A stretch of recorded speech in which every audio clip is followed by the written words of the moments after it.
Hey guys, this is Ken from 15 back out with another video or episode review of Danmachi Season 4 as we are introduced to, I guess I called it, a new Xenos member that, well, we got introduced to, and I'm guessing she's going to be the girl of the season.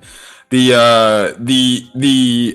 I guess you can say the most focused new girl of the season that I guess in a way somewhat hits on. I guess in a way you can say kind of hits on Belle or grows to like Belle and stuff like that.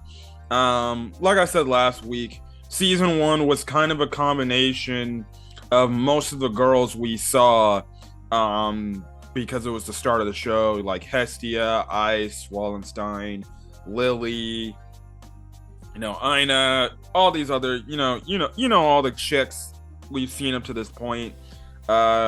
Season 2 was mostly about Harahime. Season 3 was most likely about Wine, and everything. And now I'm guessing this season, along with this expedition, I guess you could say the local girl attachment is another monster girl, but she's a mermaid. So, that's actually fairly pretty cool, to be honest. And I just have a weird feeling maybe they might actually take Marie out of the dungeon to live with them. And I honestly think I feel like more people would be accepting, more humans would be accepting of a mermaid because it's a mermaid. It's not really deemed a monster.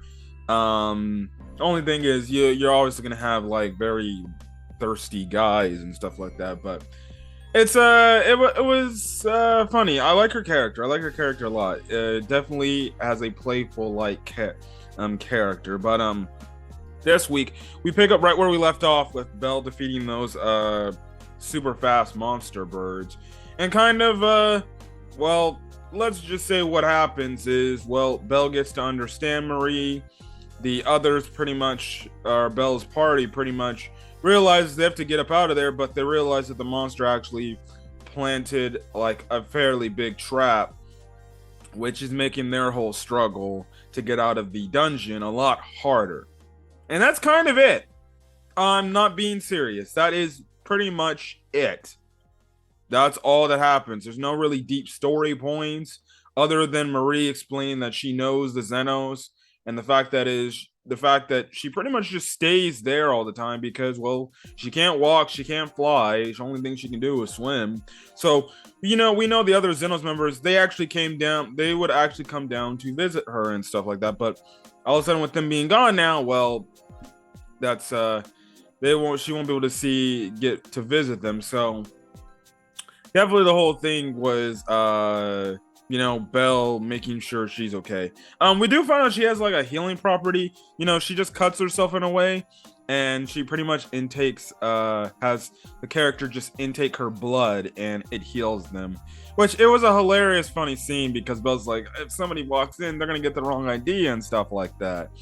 And then too, you get your comedic fan servicey moment because all Belle is fixated on is when he sees this mermaid or sees Marie, he just looks at the boobs. I know, Belle, they're hanging out, and I know it's out there, but my goodness, this man's like, oh god, what the hell, man? And you just kind of see a flustered attitude with Belle and everything. Again, that's just another thing of Belle's characters when it comes to all these women. They're always drape all over him and stuff like that, and he gets very high flustered.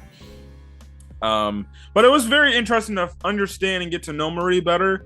We also find out that Marie, because Belle needs to go help his party because they're actually in like a very bad situation at the time of the episode, because they end up, by the end of the episode, they end up being in a monster house to where we see Harahime end up using a spell, which we actually see some crazy things involved with the party and everything. But it's pretty cool to see that, and it's kind of like a sonar type of ability where she just screams out. She can pick up like the frequencies of where the friend's at, and then they go everything. And like I said, I have a feeling that she's going to join Belle, especially the way how the episode turns out or ends off. of with Belle carrying her. But you know, at first she doesn't want Belle to go because she doesn't want him to not only get hurt by the Moss Huge, but she just doesn't want to be lonely. So I'm putting two and two together. I'm like, okay, she says she's lonely and stuff like that, and she doesn't want Belle to fight the Moss Huge, but most importantly, she's lonely, and if Belle leaves, she's going to be alone again. It only makes sense that Belle's going to take her with her, probably to take her back to the service world, maybe live with the Hestia Familia. I don't know, or maybe they're going to find a little pond area, and she'll be there, and she'll just be out in the wild. I don't know.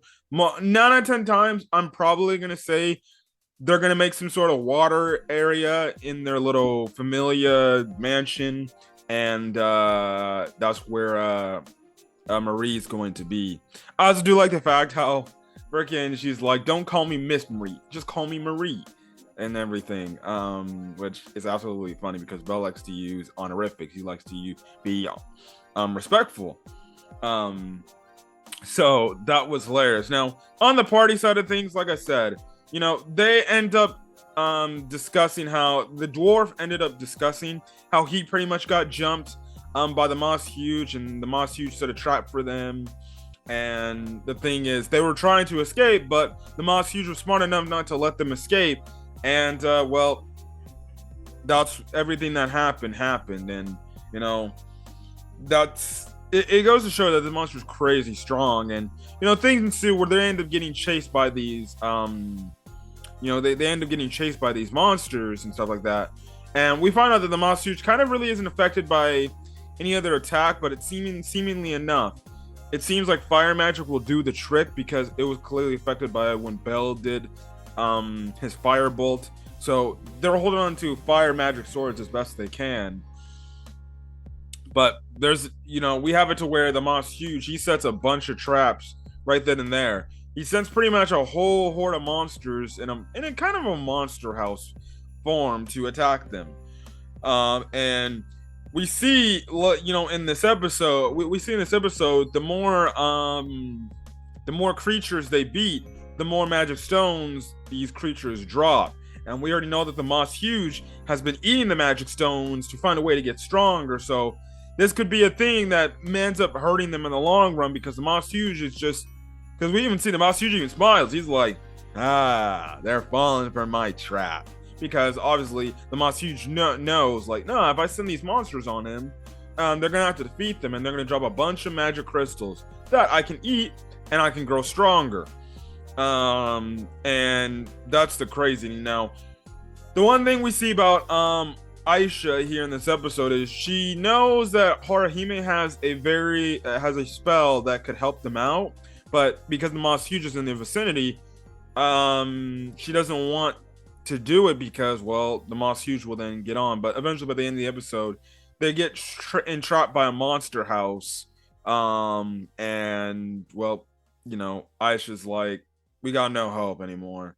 We got to do it, Harahime. And seemingly enough, it seems like, because the way Aisha was taking it, it seems like there might be some spell that I guess you can say is illegal in the Danmachi world. So maybe they're not supposed to use this type of spell, but hey, they sometimes, you know, desperate times call for desperate measures. So yeah, Belle's on his way to find his friends and hopefully get there in the nick of time to save them.